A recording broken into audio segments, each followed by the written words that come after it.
जय हिंद दोस्तों। आज के जीटेट क्लास में हम लोग देखेंगे बाल विकास यानी सीडीपी। सीडीपी का फुल फॉर्म होता है चाइल्ड डेवलपमेंट एंड पेडागोजी। तो चलिए स्टार्ट करते हैं और देखते हैं 30 महत्वपूर्ण प्रश्न। पहला सवाल है, डिसलेक्सिया का संबंध किससे है?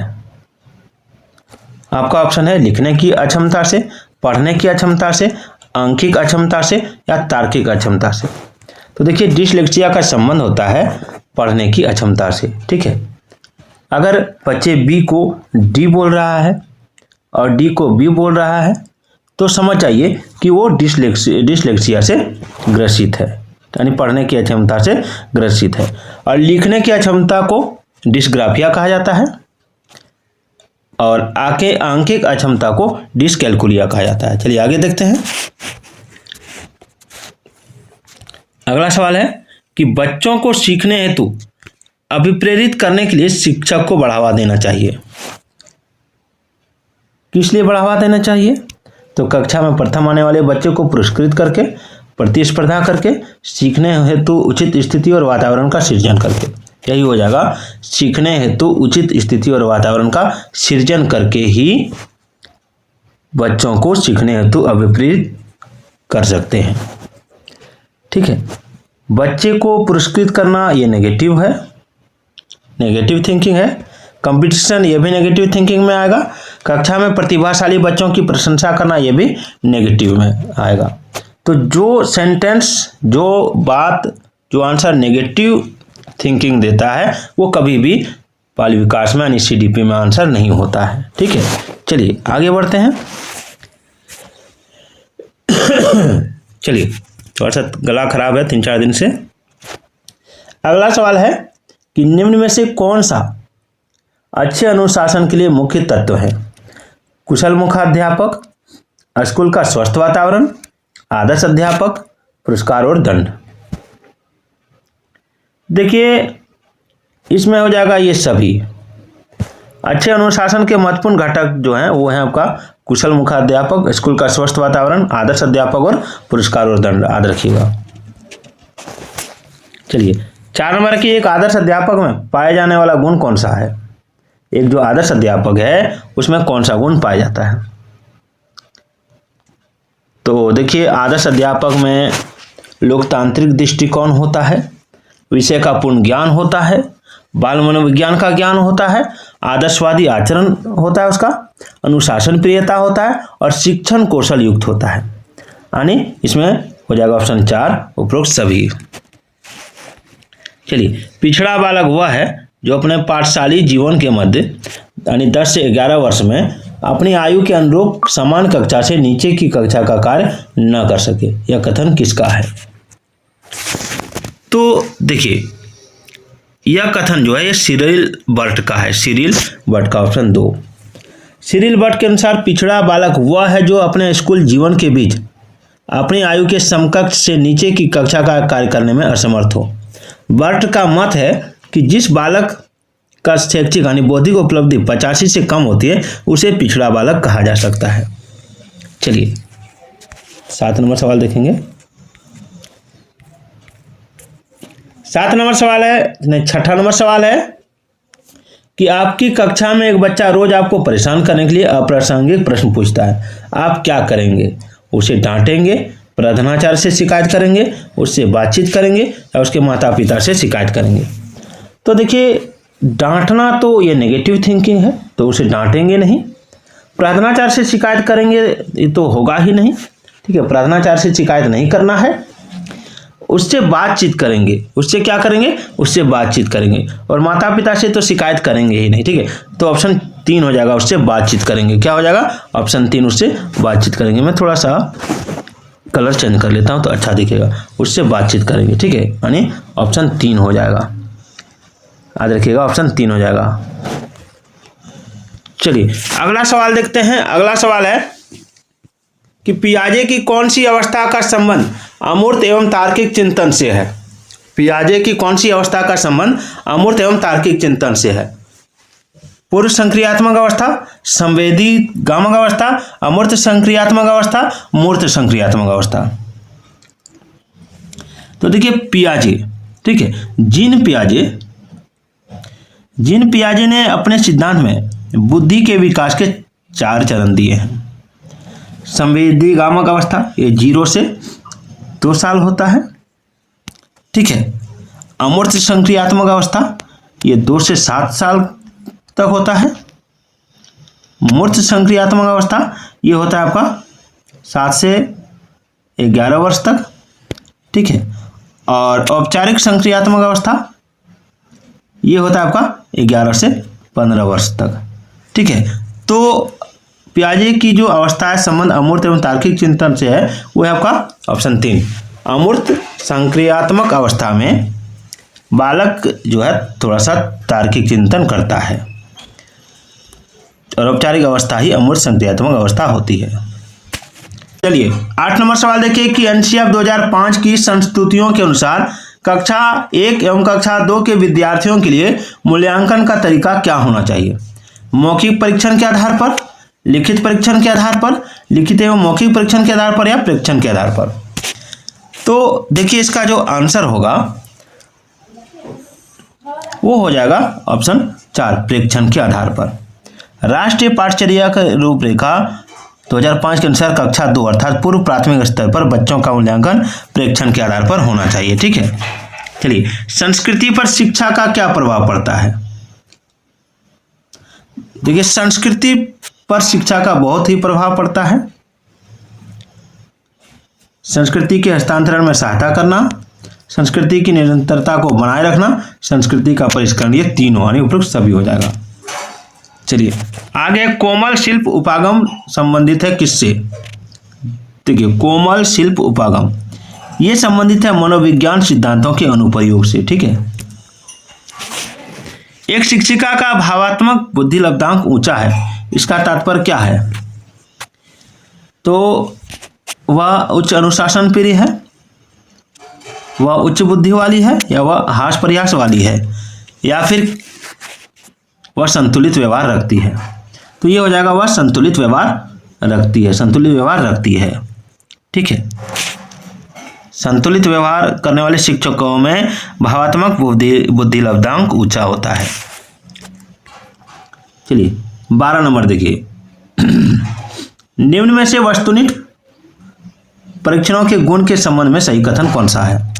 इनका अंकन शीघ्रता एवं सुगमता से किया जा सकता है। थोड़ा इसको मैं बड़ा कर देता हूं।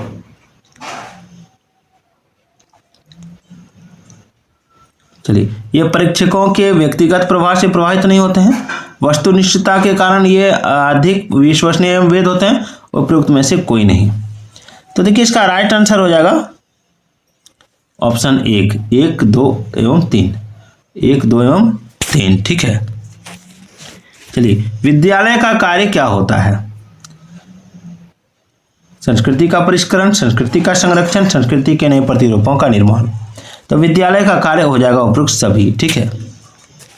चलिए आगे बढ़ता हूं। आगे है सामाजिक जीवन का सर्वाधिक कार्यकारी कारक कौन सा है?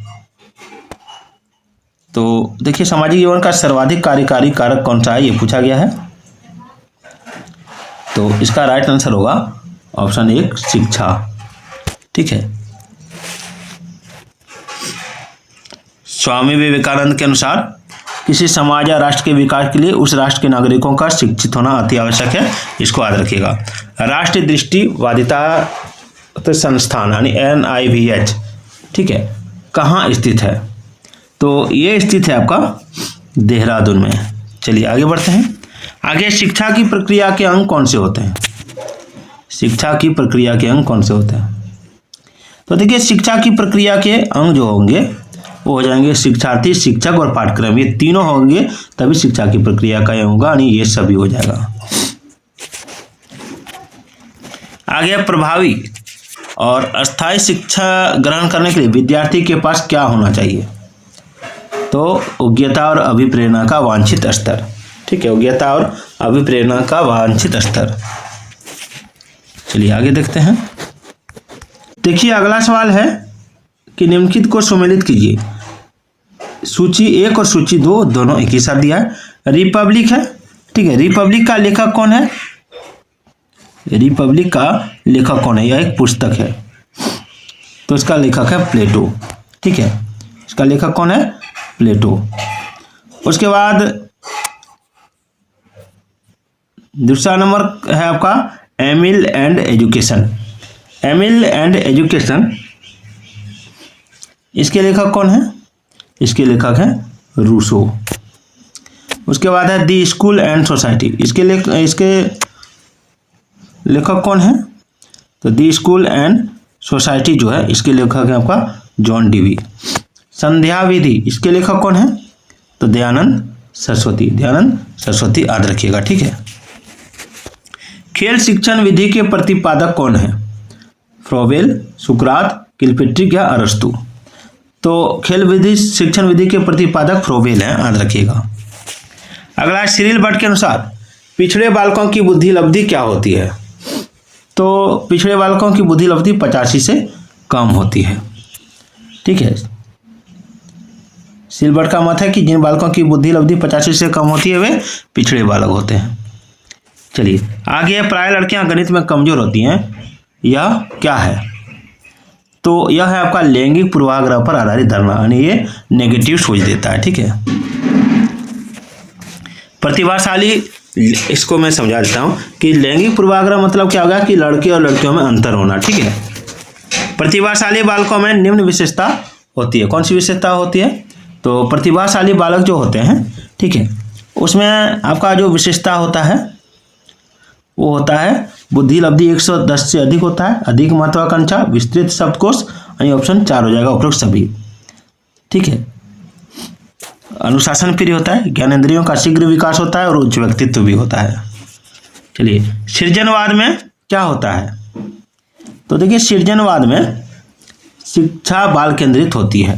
सृजनशीलता का तात्पर्य नए विचारों की उत्पत्ति है और सृजनवाद एक विचार है, व्यक्तिगत विकास पर आधारित है और इसके अंतर्गत मूल उद्देश्य बालक का हर क्षेत्र में विकास यानी बाल केंद्रित होना चाहिए। अगला निम्नलिखित में से कौन सी परिस्थिति में बच्चे का संवेगात्मक एवं सामाजिक विकास अच्छे से होगा? तो संवेगात्मक और सामाजिक विकास बच्चे का जो होगा वो कौन सी परिस्थिति में होगा? तो वो हो जाएगा 2 नंबर, जब बच्चे को महत्वपूर्ण माना जाए और उसकी भावना का सम्मान किया जाए, ये हो जाएगा। ठीक है, जब बच्चे को महत्वपूर्ण माना जाए और उसकी भावना का सम्मान किया जाए। चलिए 25 नंबर सवाल देखिए। 25 है, बच्चों में अच्छे चरित्र के निर्माण के लिए क्या होना चाहिए, क्या करना चाहिए? तो कक्षा का गतिविधि इस प्रकार से हो कि बच्चों को चरित्र निर्माण में सहायता मिल सके। ठीक है, चलिए आगे देखते हैं। 26 नंबर सवाल। 26 नंबर सवाल है कि भारत के शैक्षिक इतिहास में किसने प्राथमिक शिक्षा का मौलिक अधिकार संबंधी बिल यानी धारा सभा इंपीरियल काउंसिल में प्रस्तुत किया था? तो देखिए इसका राइट आंसर होगा ऑप्शन 3 गोपाल कृष्ण गोखले ने। बड़ौदा नरेश सयाजी रावजी गायकवाड़ से प्रभावित होकर गोपाल कृष्ण गोखले ने केंद्र सभा के समक्ष मार्च 1910 में प्राथमिक शिक्षा के मौलिक अधिकार संबंधी बिल प्रस्तुत किया था। 27 है, मूल्यांकन से क्या अभिप्राय है? तो मूल्यांकन से अभिप्राय है आपका छात्रों के अधिगम की सफलता व असफलता का अध्ययन करना। ठीक है। चलिए 28 है, बेसिक शिक्षा हेतु महात्मा गांधी ने किस पाठ्यक्रम पर बल दिया? तो हस्तकला केंद्रित। ठीक है, गांधी जी ने वर्धा कमीशन का निर्माण किया और इसकी अध्यक्षता डॉक्टर जाकिर हुसैन द्वारा की गई और इस कमीशन ने हस्तकला के द्वारा शिक्षा देने का सुझाव दिया था। छात्रों को ठीक, शाबाश, बहुत अच्छा कहना है, तो इससे क्या होता है? इससे सकारात्मक शाब्दिक पुनर्बलन मिलता है। ठीक है, इसके अंतर्गत क्या होता है कि यह एक मौखिक प्रशंसा है जिससे बच्चे प्रोत्साहित होते हैं। चलिए आगे देखते हैं। निम्न में से कौन श्रव्य दृश्य सामग्री का उद्देश्य है? शिक्षण को प्रभावशाली बनाना, छात्रों में सृजनात्मकता उत्पन्न करना, छात्रों को क्रियाशील बनाना, विषय वस्तु में अरुचि उत्पन्न करना। तो इसमें हो जाएगा आपका ऑप्शन 2। ठीक है, यानी 1, 2 और 3 तीनों। तो वीडियो कैसी लगी कमेंट जरूर कीजिएगा। उसके बाद देखिए अगले वीडियो में आपको हिंदी का प्रैक्टिस सेट मिलेगा। तो फिर मिलते हैं। जय हिंद, जय भारत।